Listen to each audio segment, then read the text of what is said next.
Ever wonder what makes really creative people tick? Where do their ideas come from? What keeps them energized? What kinds of things get in their way? Is their life really as much fun as it looks from the outside? Hello, I'm your host, Lili Pierrepont, and this is ArtStorming, a podcast about how new ideas come to life and become paintings, sculptures, plays, or poems, performances, or collections. Each episode, I'll chat with a guest from the arts community and explore how the most creative among us stare down a blank canvas or reach into the void and create something new.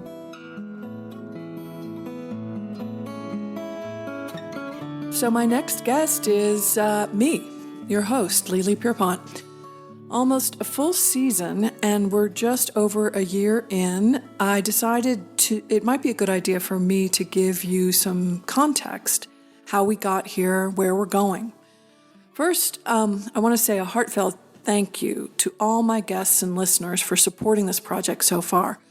I had no idea when I started this project that it would become such a labor of love and courage. And as you'll hear, it took quite a leap of faith.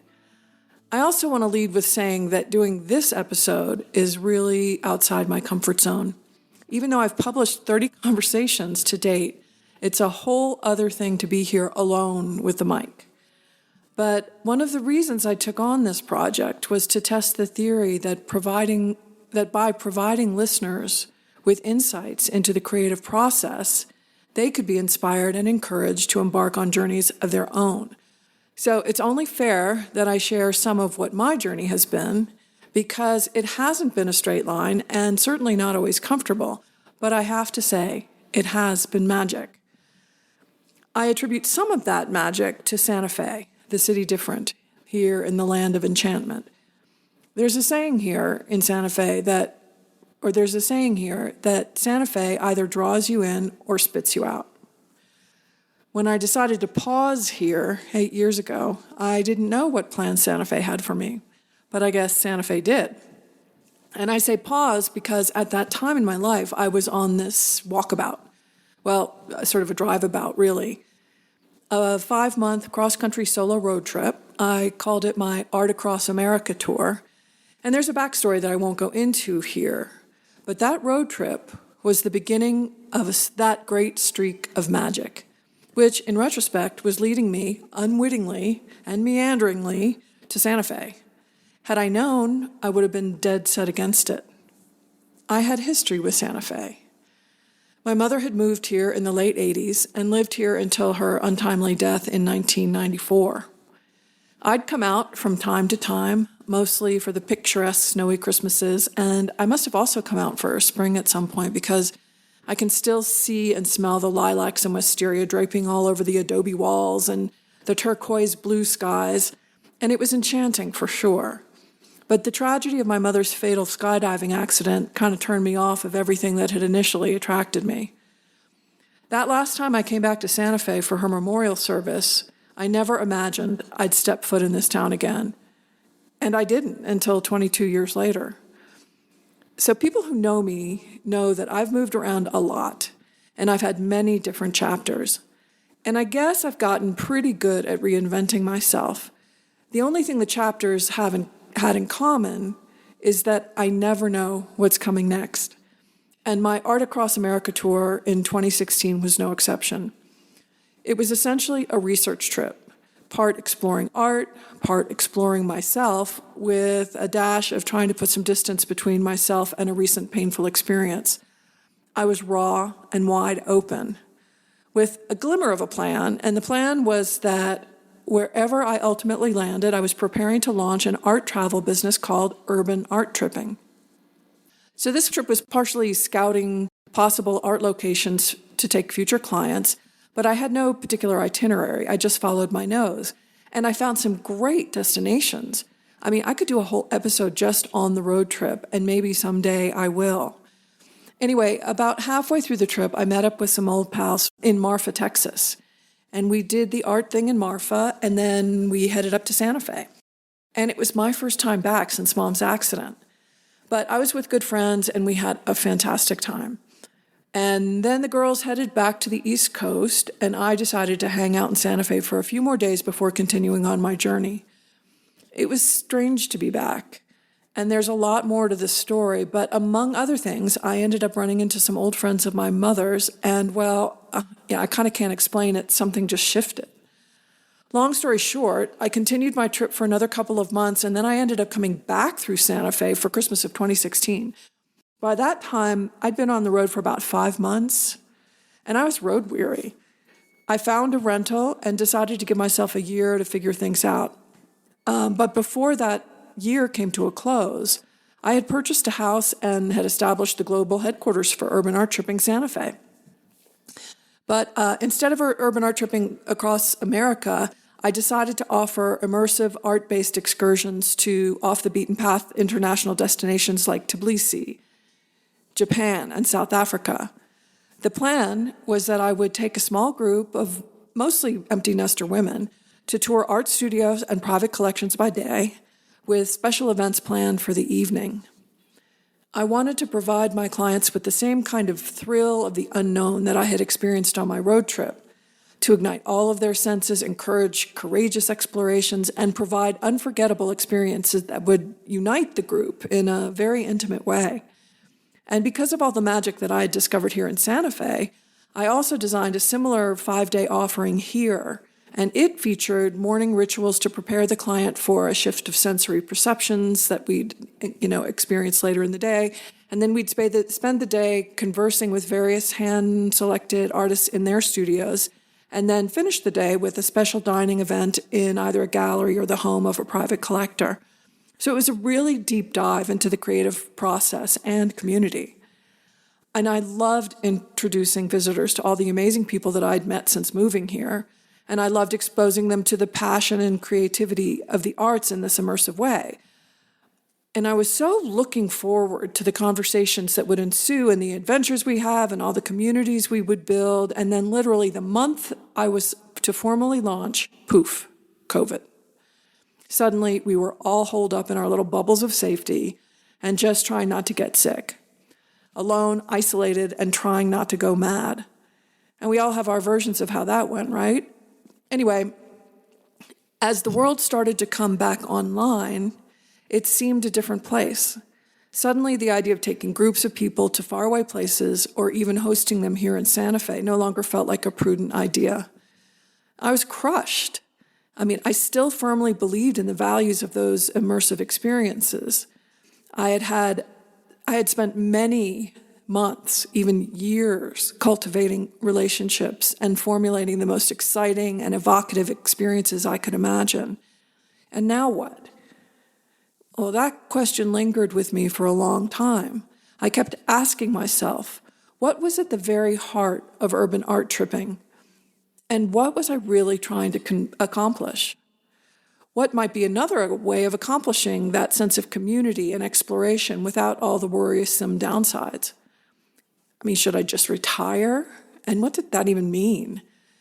Now, I was in the exact situation with the same dilemma as the women for whom I'd created urban art tripping. And then I thought, what would creativity do?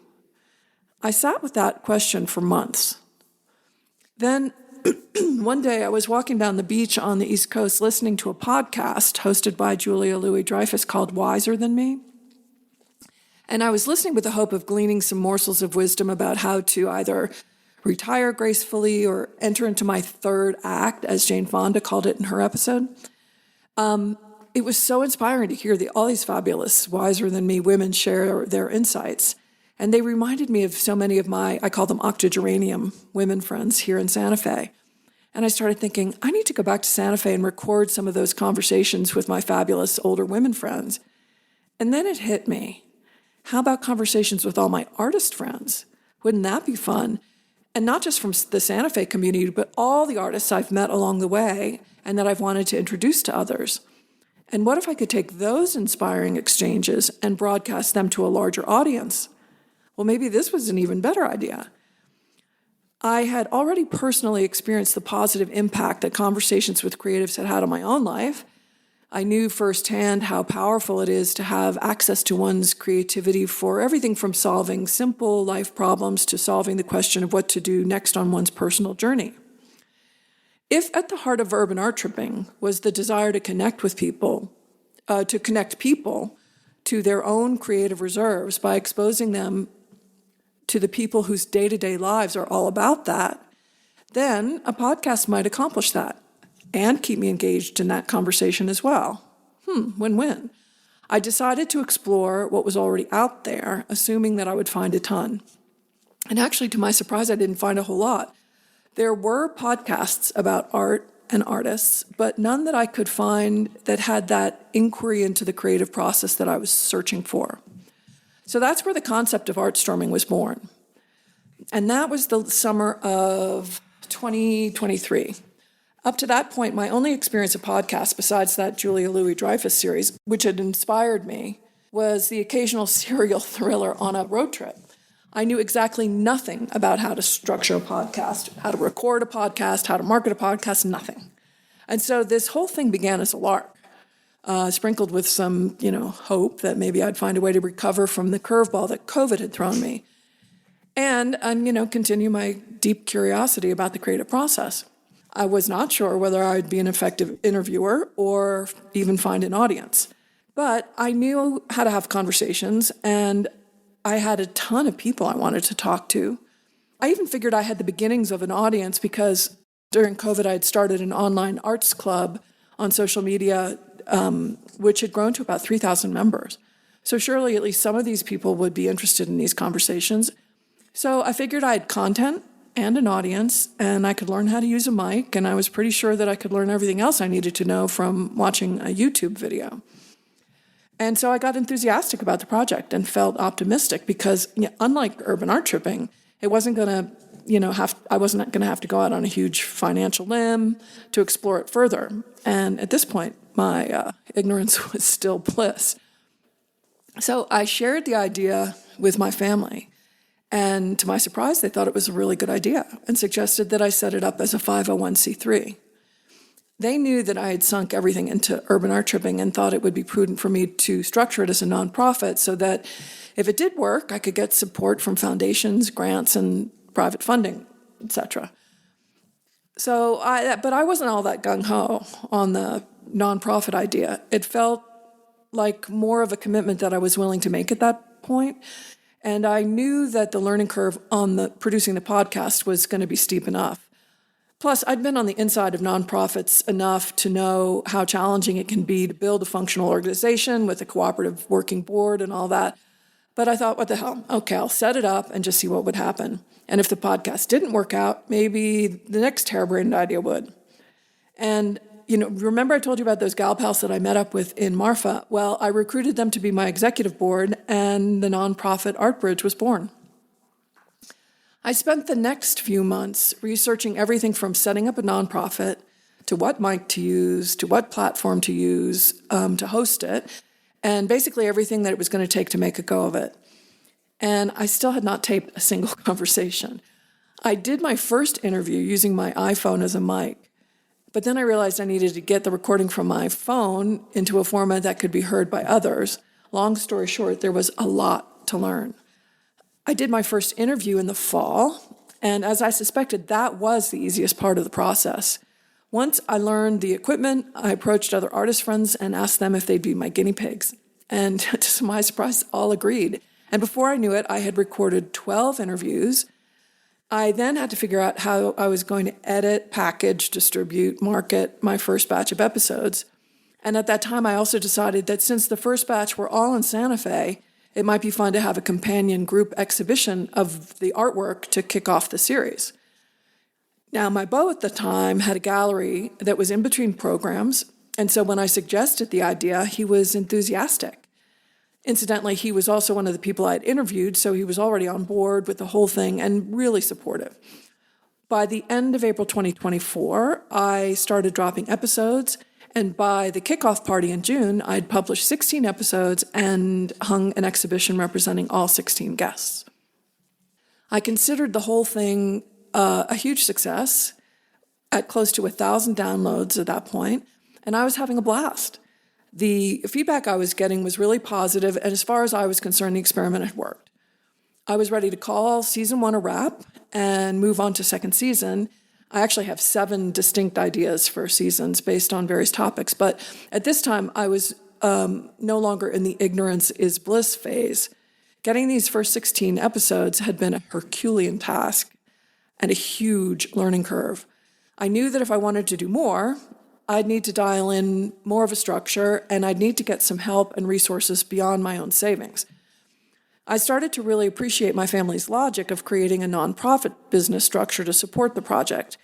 And so after the launch party exhibition came down, I turned my focus to building an infrastructure to carry it all. It was clear that my strength was actually producing the podcasts, but the other aspects of making the series successful were equally important and screaming for attention. It was then that I decided to give myself a little break, and rather than go into a new season, I'd continue with City Different while I worked out the internal support structures. And, there were certainly several more people to talk to. I mean, I barely scratched the surface. And I can tell you that 30-plus episodes in, at a rate of 2 per month, I still haven't scratched the surface. So I could probably keep the focus to Santa Fe, but I do have more that I want to do. So we still have several episodes planned for the remainder of the season, for season 1. And then we have a really exciting grand finale episode, which I'm going to tell you about. So as I mentioned earlier, one of the key purposes of hosting and posting these conversations with creatives is to help all of us activate our own imaginations for problem solving and enhancing our own quality of life on an individual level. But how might we use these conversations or conversations like this to solve problems and enhance our quality of life at the community level? In pondering that question, I thought it would be interesting to open the lens and have the last few conversations be with leaders from the various community arts organizations here in Santa Fe to explore how we can use our collective creativity to solve our greater community challenges. I mean, especially now with all the changes happening that are directly impacting our arts communities and communities everywhere, really. Well, the result of that pondering is that my nonprofit ArtBridge and I, in my role as host of ArtStorming, are partnering with the Center for Contemporary Arts here in Santa Fe for an event we're calling the Collaboration Lab. And Collaboration Lab will be a 4-part series of panel discussions on the state of the arts in Santa Fe and New Mexico. The idea is to address the critical need for community mobilization, partnerships, and collaboration in these extremely challenging and tumultuous times. These ArtStorming talks will happen on Wednesday evenings in July, culminating in a final event where all the ideas are brought together and woven into working partnerships and actionable ideas for future collaborations. So all the sessions will be recorded, and then I'll create an abbreviated version for the final episode of season 1. And if you're local, I hope you'll join us for the live event. And if you're not local, I'm sure there'll be plenty of relevant and exportable ideas that you can get from the podcast for your own communities. Now, after that event, ArtStorming will start to roll out season 2. We'll be broadening the geographical scope and talking to artists from all over the country about art and legacy and death as muse. Funds permitting, season 2 will also have a companion exhibition of memorial arts objects, which will be titled Remains to be Seen. My hope for this is to be a traveling exhibition. So if you know of any fabulous creatives that you think would fit into the category, or spaces that might like to host the exhibitions, I'd love to hear from you. And as with season 1, I have a feeling I could extend this season to a full year or more, since there are so many interesting and inspiring ways to talk about death and legacy. And it's a topic which has depth after depth. So stay tuned for lots more about that. Season 3, just a sneak preview, will focus on art, the arts, and neurodiversity. And I'm calling that one Mind at Large. And there are more than seasons after that. So no shortage of conversations to be had, and already many, many ideas emerging about how we can turn these conversations into actionable initiatives. And yes, it's ambitious, but these are important and necessary conversations, all of them. So that's my story so far. I hope you will tune in and listen to more episodes, share these conversations with people who you think will enjoy them. And here's the big ask. Engage, explore, discover what makes your heart sing, talk to strangers, and if you feel so moved, Please do join us in our mission to cultivate curiosity and imagination in our world. You can go to our ArtBridge website, join our Substack, subscribe, and support us in any way that feels right to you. You could even become a member of what we're calling our Arts Corps. Think Peace Corps for the arts, boots on the ground. The details are on our website. Thank you, and art on. Well, thanks for joining us today. Please like and follow us on artstorming.org, where you'll find a list of our shows, a transcript of this episode with links to the guest page, as well as our other projects. ArtStorming is brought to you and supported by ArtBridge and listeners like you. Look for us on your favorite podcast platforms.